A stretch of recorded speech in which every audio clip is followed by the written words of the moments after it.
If you're here, you already sense there's something out there, something magical and mysterious, just waiting for you to find. And you've probably already discovered it isn't as easy as just thinking happy thoughts. You're not alone. Generations of shamans, philosophers, seers, and scientists have pursued this eternal quest. Where their ideas come together, you'll find powerful tools to cultivate magic and self-mastery in your own life.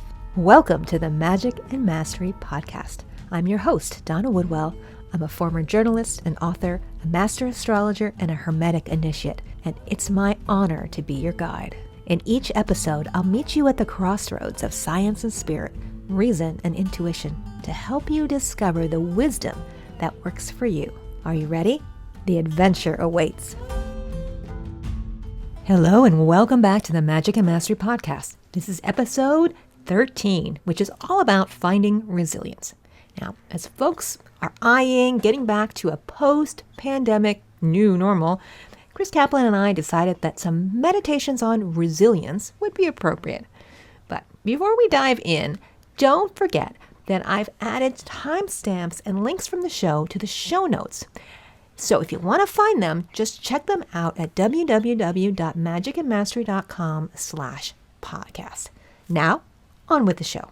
Here we are again. I am your host, Donna Woodwell, and I am here for another epic episode with my brand new co-host, Chris Kaplan. Chris, thank you so much for jumping aboard this podcast, the place where we talk about all things magical and how you can use them to master your own life. Thank you, Chris. Thank you, Donna. You always just bring a smile to my face. There's this beam of light. I appreciate the introduction. Hello. This particular episode, we decided that a good theme would be resilience. We're all in the midst of a weird pandemic life. This pandemic life where we know it's about time to start re-engaging the world. Dum, Yes. And that brings up questions about resilience, yeah? You know, resilience is how you, once you fall off the horse, how you pick yourself back up and get back on the horse. How would you define resilience, Chris? Yeah, it's funny. I was actually thinking of the definition before we started recording. It's like, wow, what is resiliency? And it's like, a couple things that started popping in my brain was, the body's ability to bounce back, to respond, to process. Yeah, to return, to become resilient. And maybe to become better than you were before things went haywire. Right. Maybe. I mean, if you're conditioning something, if you think about it that way, you're breaking things down and you're rebuilding, you're strengthening. And that's a form of resiliency. I think about from like a biological standpoint, just the body's ability to respond, to heal from certain ailments. I take out my dog many times a day. Yeah. And walking around is very odd in Texas right now. We got hit with extreme cold, colder than I've ever seen in the almost 30 years that I have lived here. And it was so prolonged. And it was not only all the terrible human toll that you saw for wherever you are, probably on the news. It's like a scar on the land, a really deep one. So you walk around and trees that would have had leaves on them, all the trees are bare. The leaves are on the ground. Any of the ornamental grasses are dead. Any of the ornamental ferns are dead. A lot of the hedgerows are dead. Some of the trees are dead. So they would be showing new growth. But for Texas, spring should have been 3 weeks ago, right? When all the crazy was happening. You can tell some of the plants are finally going to come back. The new shoots are just starting to show. But it is so strange, like on a visceral level, like the animal parts of me knows that something happened and it's different than it was before. And yet new life is starting to grow through again. So even nature finds a way to be resilient, although I'm not sure it'll ever be the same. I'm glad you brought that up, actually. That's it's a really fascinating thing because nature is extremely resilient, but you're right, it also isn't always doesn't grow back the same. At one time, I think about like this part of the stress and that the plants in your region went through, they could theoretically grow back stronger and more resilient. But in the overall context of like the whole ecology of the planet going through this monumental climate change, there is new species that are growing. Like a lot of it, like in America, we'll dub them invasive species. But the plants that are growing are there to restore balance to the ecological process. Like they have that innate ability to work on the ailments that are actually the ecology is suffering. So the invasive species that grow in particular areas, whether they're kind of suffering from like high levels of carbon monoxide or they're the soil is actually completely bare of nitrogen, they'll actually restore that whole process itself. So that's a form of resiliency, but it's completely different. And it's the same thing when you're tending the landscape itself, where you are actually breaking branches, you're pulling up, you're maybe causing a purposeful disruption so that the next cycle the plants can come back stronger. They have more growth areas for themselves, and it's very resilient. When I was in my magical hermetic training, one of the only things that was kept on the traditional altar from my teacher's practice was a candle holder with one center pillar and then two slightly lower equal arm pillars on either side. And it represented the self in the center and the equal armed forces of creation and destruction. And the Right. self is the balance point. The consciousness is the balance point between the two of them. But though they don't make necessarily candles that go further, she'd also say that the creative principle had creative creation and destructive creation. On the other side, the destructive pillar had the same balance of a creative side and a destructive side. So sometimes acts of destruction can be necessary in order to facilitate the creative process. And that's, I think, a hard lesson to learn as we go through life, because that means that some loss, some death is absolutely necessary for our organisms to thrive. And we see it in nature all the time. Yeah. But some of us, unlike you, I mean, you're special. You're out in nature all the time. Some of us who live in suburban America, where all they get of nature is walking the dog on a regular basis. Well manicured lawns and right. Well, we have this so much empty space. We have that one little tree growing around this precious green grass that you can't walk on the grass at all. And it's kind of it's that whole separation again of nature and this ornamental style. But I just want to bring back the point of the candles and the whole polarity of destruction and creation. It's so true. And obviously, like we talked about, it is inherent in the natural cycles itself.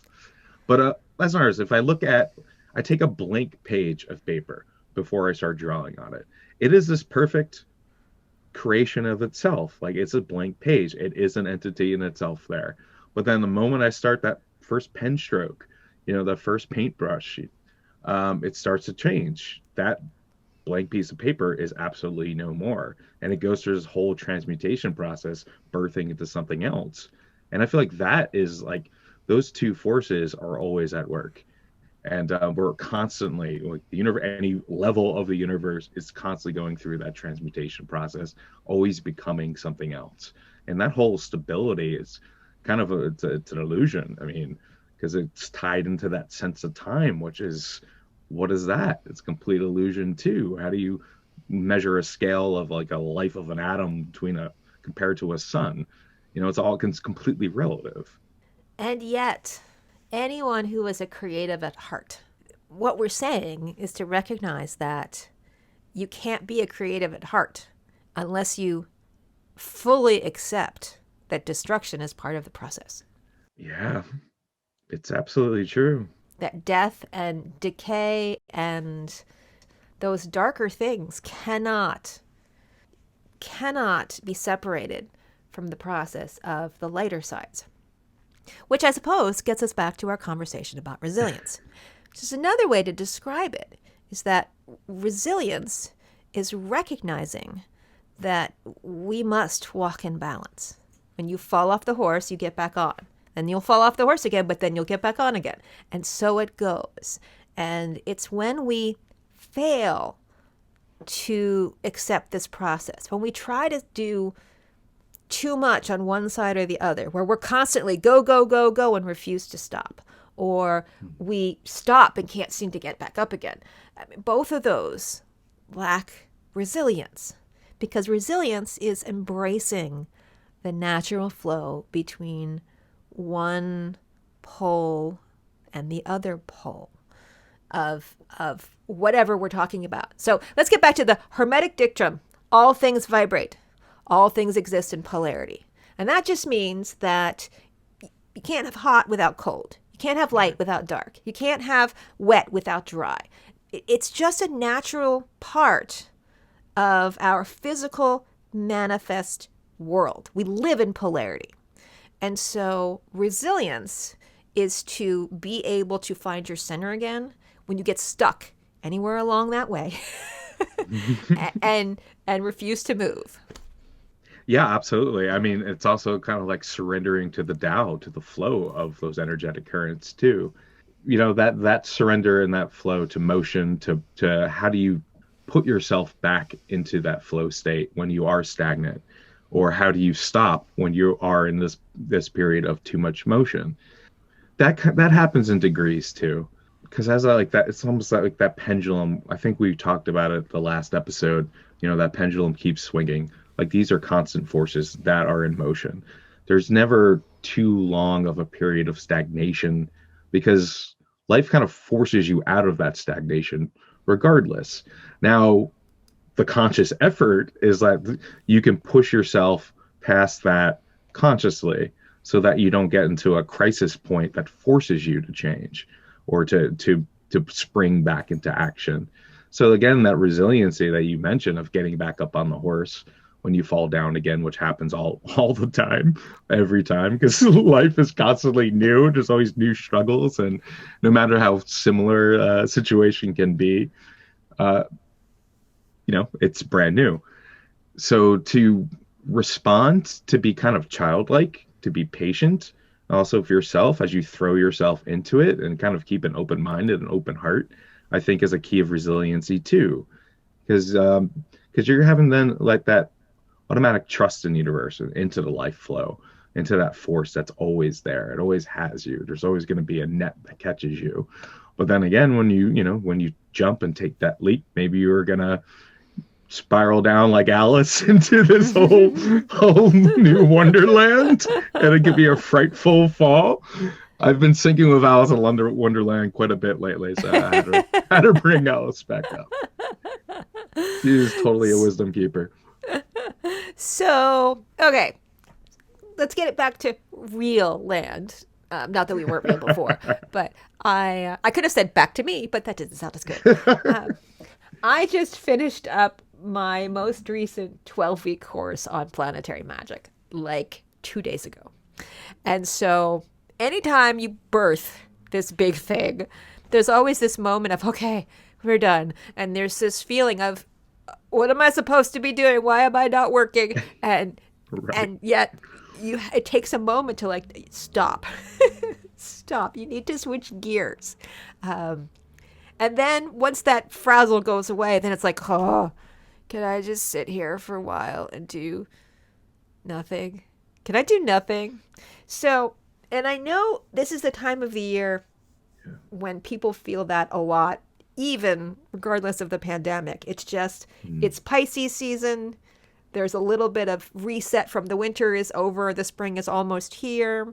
Right. And it's also the season when we are trying to figure out, which is not what I wanted to say. What was I trying to say? Well, it's something about like straddling that equal light, equal dark, and time change. And if you happen to live in the United States or other parts of the world where the clocks are going to shift, it always, always, always messes with my biological rhythms. It takes me a week to get over it. It's worse than jet lag. And I don't know why it seems to get worse every single year. Maybe this just gets worse with age. I do not know. I don't know. I'm glad I'm not the only one. Sometimes it feels like I don't adjust until the next time change happens, and I'm always in this perpetual flux.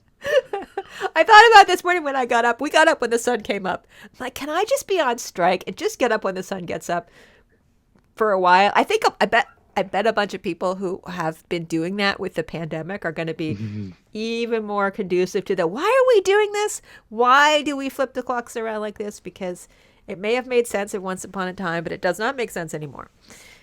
Be that as it may, resilience.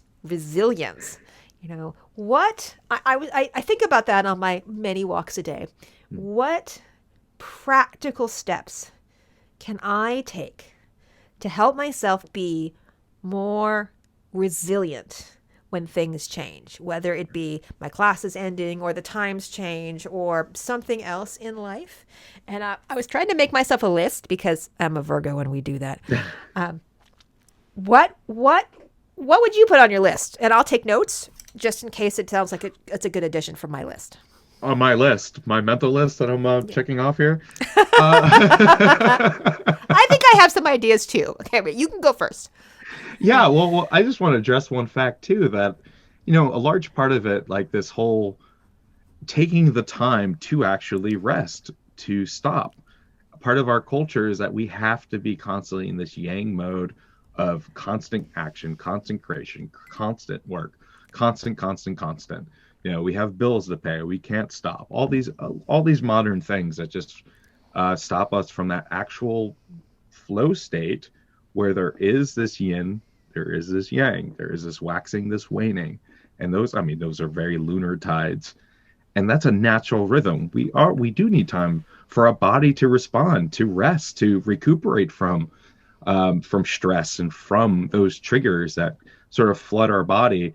I listened to actually one of my favorite new herbalists is Tammy Sweet, and she did a talk recently around this subject. And I totally forgot about the modern stress cycle. And as biological humans who have evolved over thousands and thousands of years, adapting to a particular way of doing things, when we have an old stress trigger, we're kind of out of that cycle within 3 minutes.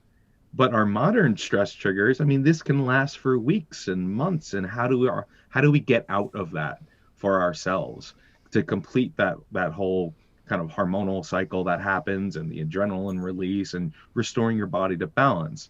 And a lot of that is, we can't have that kind of lingering over our heads. And if you take a look at the whole mass media fear cycle that kind of happens, we're constantly getting triggered. So disconnecting from that, where your sources of information are coming, it's important to withdraw from the outer world and live in your own inner world and separate that. I think that's super important. Obviously, we're interconnected always, and what's happening out there affects us individually, but we can't be oversaturated with it all the time. It's just not natural. We need our bodies to give it a chance to become resilient, to let go, to process, and to integrate experience, especially heavy trauma that happens. Hey, Autumn. Hello. Okay, so my dog was just barking like mad. So we had to take a quick break and come back. Now I'm actually having to viscerally internalize what it feels like to be resilient. From running around the house, trying to catch my dog, put her into her crate, and come back and go, where was I? Meanwhile, having to manage the fact that my heart is still pounding a little bit from running around the house to catch the dog. She's kind of big. And still speak in a way that makes sense for a podcast recording. So there's the resilience of the body. There's the resilience of the mind so that we can focus back on what we were doing. And there's the resilience of the emotions. Emotions are meant to move and swing back and forth. And yet it seems like most people I've ever met are stuck in like one emotional gear. Doesn't matter what gear it's in. We have preferred emotions and other emotions that we don't want to deal with. So we push them away, or I'm only going to be in this one little narrow area of my life. So all of these things need resilience in order to find our maximum efficiency, our maximum recharge zone, our greatest potential, all of those things. So when you were listening to the herbalist about the modern stress cycle and the fact that we tend to get stuck in hyper yang mode or flip over to the exact opposite because we don't know how to switch, did she give any herbal suggestions on what things could help facilitate our transitions? She did. Before I get back into that, I just want to wrap up the earlier thought. I think I still have the train, if that's okay. I I just want to say, like, I feel like it's really important to allow ourselves to relax, to stop. I feel like there's a lot of pressure that we put on ourselves and guilt around the fact of doing nothing. Sometimes that is the best medicine in itself. And some of the things that I like to do for that, like I'm a very active person for well, physically for a lot of yang energy. So I like to schedule in times for like yin yoga where I am just sitting, going, releasing that deep fascia and ligament release. And it's a very slow practice, which balances out a lot of like, the faster, more exertion. And that's something that's very simple that can be done. Herbally, there's just amazing things like a plethora of herbs and plants and just dietary changes that you can do to work on that stress and adrenal fatigue that we feel. One thing and beforehand you mentioned caffeine, and that is a very strong one. I mean, it creates a lot of adrenal fatigue. I actually had to like cut out coffee completely, but I still like caffeine. So there's things like yerba mate and guayusa. Guayusa is my favorite because it's a tasty yerba mate, but it's extremely caffeinated. But at the same time, it works with your body in a certain way that it's more gradual, and you don't get that jittery effect, and it's more lucid. And actually, the tribes in South America that would work with it would incorporate it for inducing dream states, and you actually drink it before sleep because it stimulates your dreams. So at the same time, it's stimulating yet calming, and that's really interesting. And Runa makes a delicious already brewed Guayusa drink, but I like the loose leaf and make my own teas and stuff.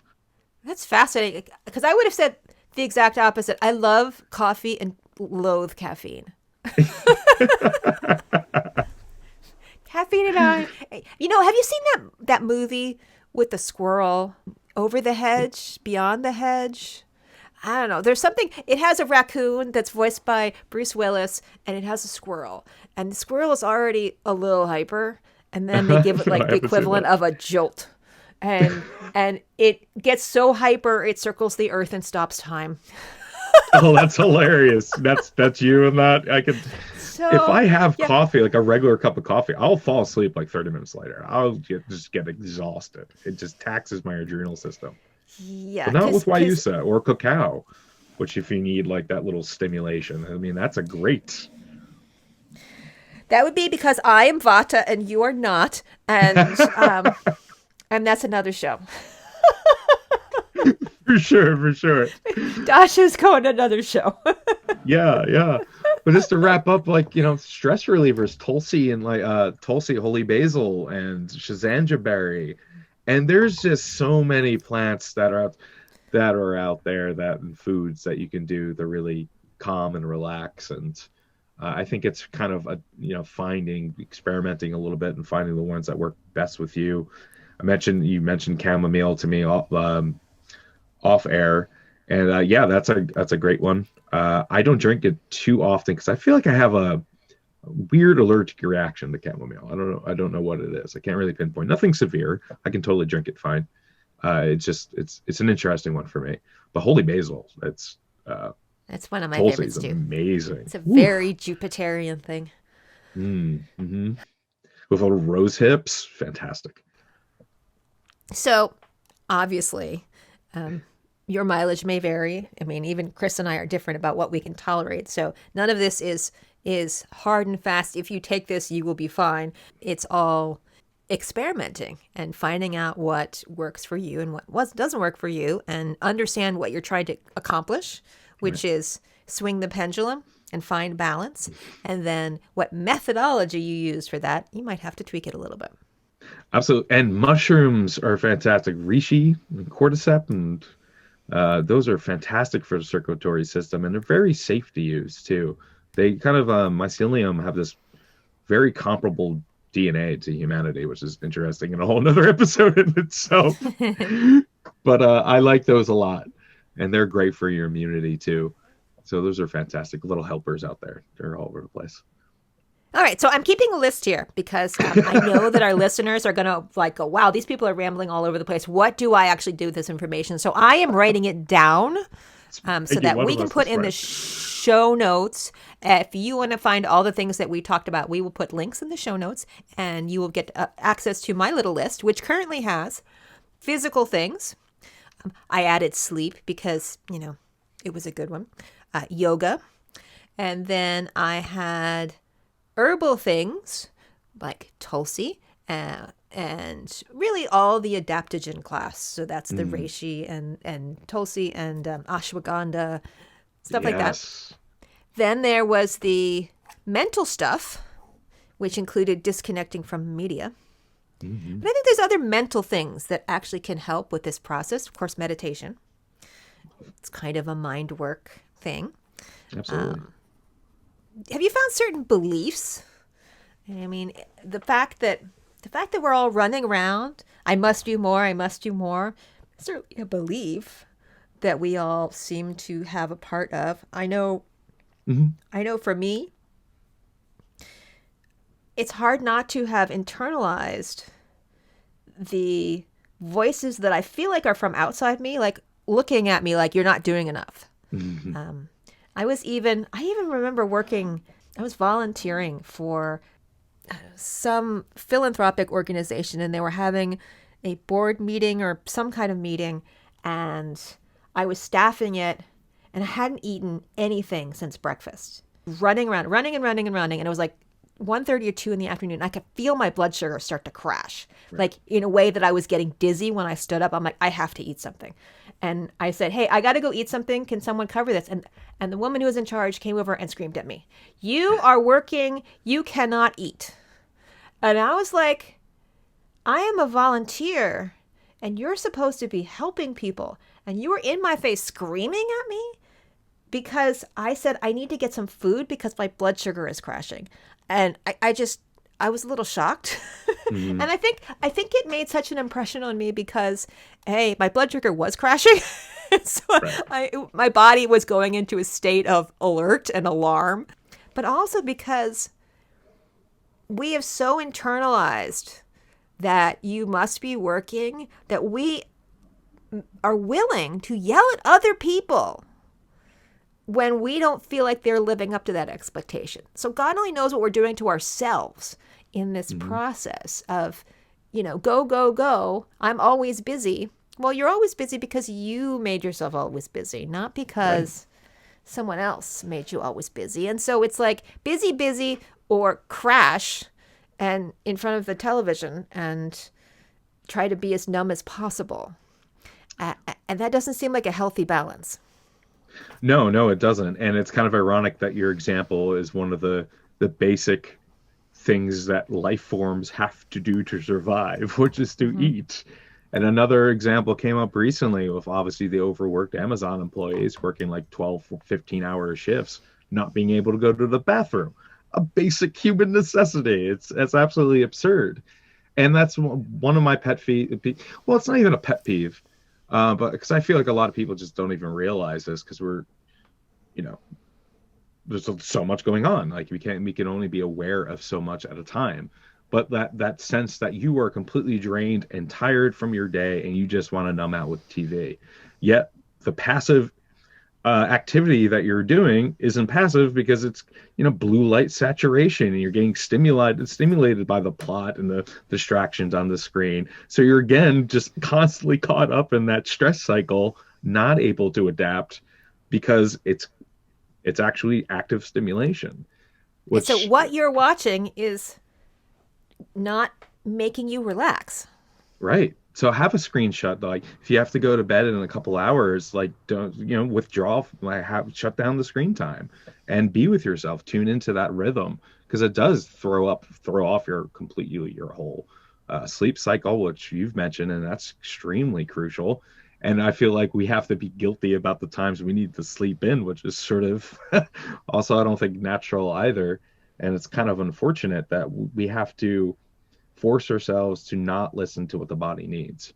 And Well, and I suspect we also do it because we are afraid of the silence. So think about it for a yeah, minute. If we're busy, oh busy, yeah, busy, doing, trying to stay in this little square in our heads, kind of like, mhm, those places where they have like parking lots and they're having like COVID events and they draw little circles, they paint them on the sidewalk and you have to stand in little circles so you're properly socially distanced. I think we do that in our brains. We have to stand in this little circle. And if you get outside that mhm, circle, then you are somehow in the here there be dragons territory. And so, of course, when we've been busy, busy, busy, and we've been ignoring our physical needs, when we've been shoving any emotional needs away as far as we can, when it comes time to be quiet, it's like Fred Flintstone approaching that closet that as you mhm, open the door, everything's going to fall on your head. So, and you're too tired to deal with all those things, and so you get numb. You get numb, but since you're not dealing with them, you're not actually finding balance. Because balance would be spending equal time in the mental world and the emotional world, yeah, or the physical world and the spiritual world. We need all of them to stay in center. Otherwise, we are pulled outside of ourselves and we just spin and spin and spin. So, I mean, in a way, even reading the news or watching mhm, television in certain contexts can be the opposite of what we need to do. I was reading a book about dream work, and it said that since most people aren't working with their dreams at all, mhm, when they sit down to actually work with them the first time, what happens is it's like the faucet has not been used in a long time, and so there's air and rocks and stuff, and so it sputters and it's like mhm, blah blah blah. And so the dreams are probably going to be really dark for a while until your psyche runs clear and then yeah, you can trust that stream again. But since most people don't want to go through that transition space to get back into balance, they run away from that too, which could be an innate source of healing that we just don't want to bother with. yeah. That's actually a beautiful imagery because retuning to that dream state, yeah, that makes sense. Kind of needed to clean it out, but it is completely a vital process for the body. They say a lot of times, well, dreams in that reality, your brain is sifting through all those problems and it's realigning it for you. So when you wake up the next day or the days leading up to it, those processes and those problems are kind of dissolving for you because you're having time to integrate, to defragment your mental hard drive. I think probably is the best comparison. And it's super important, and we do cut ourselves off because it's scary, and you're absolutely right. A lot of times to sit in the silence, to be absolutely present throughout the stresses that are actually happening in our lives, it is terrifying. And I feel like you do become more numb, more callous to it, and less open to receiving that, and stepping into new territory, which could be braving that complete silence and surrendering into sleep, which, I mean, we kind of I mean, it's the same thing where we're caught in this perpetual cycle of activity. Like when you have to wake up in like 5 hours to you start the whole hamster wheel over again, and then you take different substances that can interfere with your natural melatonin and everything that's kind of the serotonin and dopamine that's produced in dream states. I mean, that all has a sort of creepy effect on you for sure. And it's kind of I don't know, it's kind of sad because dreams are such I'm a fan of the dreamscape. Most creatures that we have had a chance to study, not just Mhm. humans, Oh yeah. but mammals. I mean, my dog's dreaming all the time because her little feet are going and she's barking while she's sleeping. So it's Mhm. really good that she can't actually move around or she would be chasing squirrels, sleep squirreling. So the dogs, other mammals, birds, reptiles, they all enter a dream state. And those are just the ones that we can measure, something Mhm. akin to our own brains. So it seems to be built into our species to plug in to a more spiritual state while we are asleep. We're all designed to do that. And the fact that we ignore it is crazy. It's just, Mhm. that's crazy cakes. It's absolutely crazy. So that's where I feel like we spend half of our lives in that state, and maybe that's the real waking reality, and this is the dream state. So there's no, that's up to interpretation for sure. And I forget there was a Nahuatl tradition, and they were talking about this period of like this past decade and like the transition from the fifth to the sixth sun as the dream reality, maybe because it is that transition phase, but that like we're kind of having like a polar switch there where the dream reality is becoming extremely vital. Um, so I always found that fascinating. And we're in this period of heavy imagination because we're cooking up, this bringing the seeds of the dream and the imagination into reality. So it's a very psychic time of, collectively. And I don't know, I feel like that sea is very deep and holds a lot of wisdom and mystery. And we need to bring a little bit more of that personal magic into our lives that way, go fishing in our dreams. Absolutely. I mean, we are further into the Aquarian age than most astrologers like to talk about. Mhm. And I think the definition of the Aquarian age is learning how to work with our reality bubbles. Because Yeah. Aquarius is an air sign. So it's all about what is abstract, what is not concrete, what is belief. And Saturn is all about boundaries and where we put them. And what is a reality bubble? What is a veil? It is the Mhm. boundary about what we believe. And it is our belief systems, like the ones we've been talking Yeah. about today, that have created this environment that we find ourselves in. And it's part of growing up. All children have to learn it eventually that what you think is part of what you create. We just haven't learned it collectively yet because we don't know how. We don't have the tools for that, and that's what we have to create for ourselves, which means we have to become masters of our own reality bubbles. We have to be able to shift and move. And it starts with working in our dreams because dreams aren't concrete yet. And so they give us the perfect example, the perfect chance to be able to shift our abstract realities. It's a practice place. Mhm. And yet, we're not using it. It's just crazy. Just crazy. No, we're not. And I feel like we're remembering. This is also a time of remembrance of this kind of innate technology that we have as humans, and that, wisdom keepers from around the world, and whether they're former civilizations or the indigenous peoples and anyone that, still, which kind of coincides to this interconnection with the planet itself, that severing has had drastic implications. But we are at a point of um, finding out what that means again, and kind of incorporating it into new ways. And I'm glad you brought up the reality bubbles and Saturn. I mean, in the age of Aquarius, which, people I know our audience is well aware of, Saturn's rulership of Aquarius, but that is the firmament. It's the logos, it's the background reality, that massive net that contains all thought and belief and construct. And it's a fascinating landscape because at once, like, all those thought patterns and and concepts are completely linked and connected. So you can fourth dimensionally sort of astral travel between reality constructs and bubbles and multiverses and all those fun things that are connected through that. All right. So let's get back to my three-dimensional self, which is totally exhausted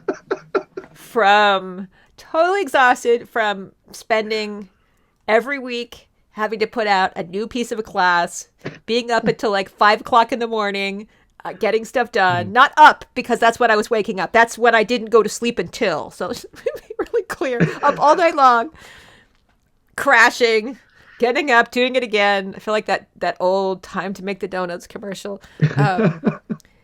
Date myself again. So you find yourself, and I'm sure I'm not the only person in this world, especially now, who finds themselves at the bottom of the well. It's like, I am spent. It looks so far up there. Right. Where do you start? I got all these possibilities laid out in front of me. And we get into choice paralysis. You start somewhere. And you start with the small things. And you start building up a little at a time with what you can do.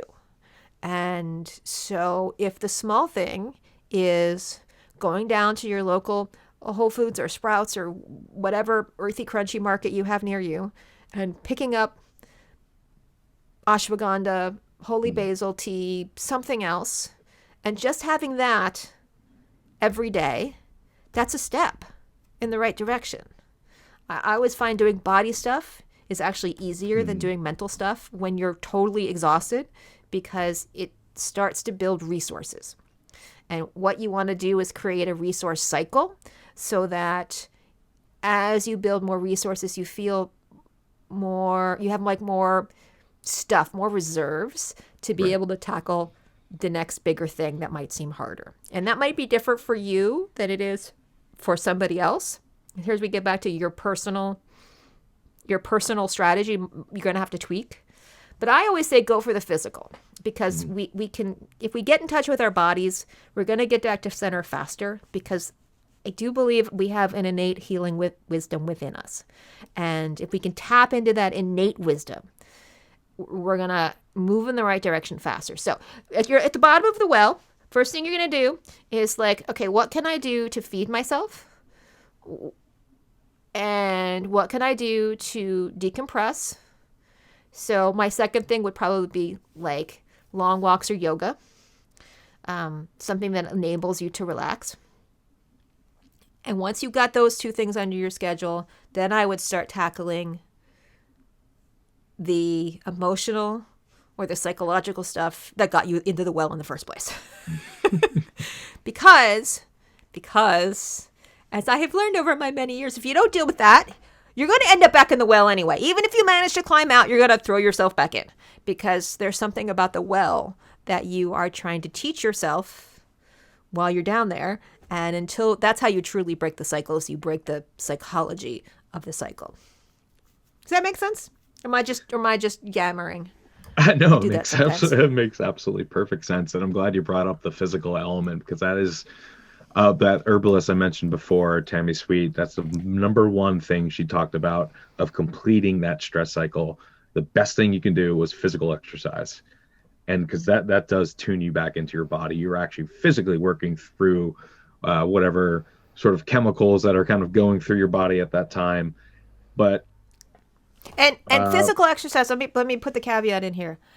Having gone through adrenal exhaustion myself, is not necessarily high impact aerobic exercise. That could actually make it worse. We're talking about the low impact, either yoga or Tai Chi or some gentle weightlifting, but not good like run too, but not like anything. If insane. you're used to running, if If you've never run a day in your life, you do not want to say, I'm going to run a mile today. Right. Go for a walk around the block, of course. Go for a walk around the block. Degrees of conditioning. Exactly. But I really like that suggestion of starting off with something simple, the first steps. I mean, that's always, how the first step is the beginning of the journey. It's always that first step, even Well, if it's and a backward step. you have to want that. I mean, You maybe do. the step zero is the recognize that you have a problem. Well, Recognize that you're in the well. right, right. Well, what I was gonna bring up was when you mentioned like getting that Tulsi tea and then starting off with the physical. I mean, you can then incorporate a bit of the psychological in that as well, because as you're steeping the tea, as you're drinking the tea, as you're, inhaling that lovely aroma, and that is relaxing you even just before drinking the tea. Not even the plant itself working with your body. The whole act is a ritual in that sense of calming yourself down. Of it's that whole kind of tea journey right there. My Hermetic teacher used to say, you can start anywhere because magic is found in anything, even the little things. And Mm-hmm. so if you were to be completely mindful and slowing down while you were brewing your Tulsi and slowing down, you would enter an altered state just by being completely present in the eternal now of the moment. And if you could do that in all things, I mean, you would automatically be living in balance. I just think that might be a step too far if you're all the way up here, really stressed and having to go about the next thing. No, it's that's funny. You crack me up, so then I forget what I'm going to say. Oh, that's absolutely true. Oh, yes, that is basically like that whole slowdown, that shift. You're shape shifting there, you know. Well, that is part of being mastering the magic is to be able to shapeshift. That's resilience right there. And I remember my days doing biofeedback. I thoroughly appreciated when I was learning how to meditate being hooked up to actual monitors so I could see what was happening. And I still do it, especially when I'm feeling really overwhelmed because it's such a instant. And how hard it was to learn how to fall back into myself. Mm. And what's funny that I would go get a certificate in go get certified in hypnosis because it was a long, long, arduous stretch for me personally to be able to learn how to relax. And yet, moving back from super relaxed all the way back up to beta again was really, really easy. Super simple. I could just go ping and I was back up to the top again. And so it would take 20 minutes to get down and be calm and 30 seconds to get back up to the top again. And always marveled at how we are so habituated to that fast surface level beta mind states that every Westerner living that kind of life is going to ping right back there. It's what's familiar. And yet, it's not normal. And it's not where we're supposed to live. No, no, no, not at all. But we also just have bombarded with constant triggers too. It makes it a little difficult as well. It's all over television. We give ourselves stimulants in order to keep up running. And Mm. then, just to make things interesting, we reinforce it for each other by yelling at other people that they're being lazy or judging them, and then internalize it and then start that inner critic doing the same thing to ourselves. So it's amazing how the thought police are us. It is true, and you kind of have to be because there is it's that dominant construct of reality. So you kind of have to be a nonconformist in that regard too, just for it to, which is kind of ironic to think about. It's like, yeah, just slowing down, just being a nonconformist. So that's lovely. And a nonconformist who was also going to get people angry because they don't want to see something different. Hmm. Absolutely. And it might make them question what they're doing. yeah, I mean, a ton of triggers like happen there too, because sometimes it's like, oh, I need, because you realize that, oh, you're overreacting and reacting to what someone else is doing because you deep down need that for yourself. You need to slow down. You want that break. That's why you're getting upset. So it's pretty fascinating, that whole feedback loop of insanity that our culture does. I love it. So this comes back to the first step is recognizing that you're in the well and that you have to want to do things differently because nothing changes unless you want to do things differently. Now, we talk about, I was reading another article this morning about the fixed mindset and the growth mindset. Fixed mindset being if you believe you can't change because you were born that way and it's just the way it is, that's a fixed mindset. Guess what? It's a self-fulfilling prophecy. You're not be able to do anything. Whereas a growth mindset is, I don't know how to do that now, but I could learn how to do it. And if I can learn how to do it, then I can grow and possibly do something differently. And it struck me when I was reading the article that they didn't use the words fate and free will, but this is the dance between fate and free will. That when you are focusing on the fixed side, you're focusing on the fate. And when you're focusing on the growth side, you're focusing on the free will. And you can't say that one or the other is incorrect because they're both two sides of the same coin. They're a polarity. And we need both sides in different places. But when it comes to resilience, we are stuck in the fixed state. And if we want to grow and get back on the horse, we have to move into that growth mindset and think about what could I do differently so that I, again, don't get back in the well again.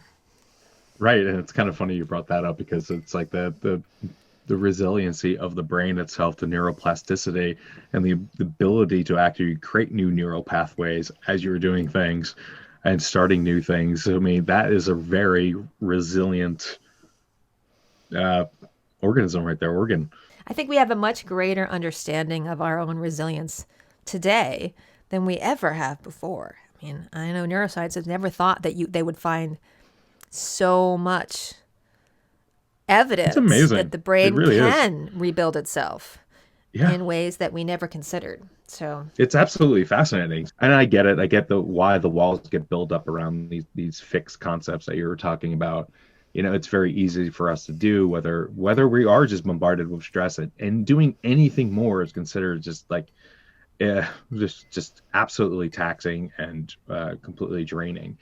But it's that closed circuit, that well that you were in. You have to make the changes to change, yet the change causes you stress. So which what are you going to do first? And a lot of that I feel like is just being a little gentle with yourself too. I don't know why we're kind of gentleness is considered to be sort of a not a negative thing, but doesn't really compute with our society too much, and especially when we're kind of referring it back to ourselves, whether it's that mental chatter and that mental lashing that we do, that nothing is ever good enough or we can't do this, but just kind of slow down and just practice self-care. Are you done yet? exactly. It's madness. It's insanity. And, but it's very simple. And I feel like, I don't know, like we're taught, I don't know, it's something that we can't be kind to ourselves or Practice self-care, but you're not doing it right. exactly. It's insanity. It's the definition of insanity. We are coming to the end of our hour here. So, Chris, do you have any other last minute things on resilience that you would like to leave people with? I don't. I give up. No, That's very yin of you. thank you, thank you. I surrendered to the end of the hour. No, I think that I mean, we scratched the surface of this topic, really. I mean, we talked about so much, but it's so encompassing. Will we ever do more than scratch the surface? We will look at the diamond shininess of reality from multiple directions and then have to sit with them in silence. But sitting in silence does not make good for radio. it was kind of funny. I was actually thinking about a fun podcast idea, which is be the silent podcast. And you're just recording silences, maybe in different rooms. So if anyone out there, to go create the silent podcast, I'll tune in. Wasn't that fun? But you didn't think I'd leave you without some homework, did you? Well, this week's experiment is super easy, but powerful. Now, one of our biggest impediments to our natural resilience is that we forget to breathe. Really, we do. Just think of what happens when you are breathing naturally. Air flows in, air flows out. It's simple and easy. Now, remember the last time you got scared, shocked, or startled? Here I could yell, boo, but that's kind of mean, so I'll just leave it to your imagination. Whatever the feeling, you're always taking in a sharp breath and holding it, even if just for a moment. That's because it's an excellent evolutionary tool for oxygenating your blood fast, so it prepares you for a fight or flight response. But it's lousy for everyday use. So, the next time you feel yourself startled or just plain anxious, take 3 deep, conscious breaths, focusing on the inhalation and the exhalation.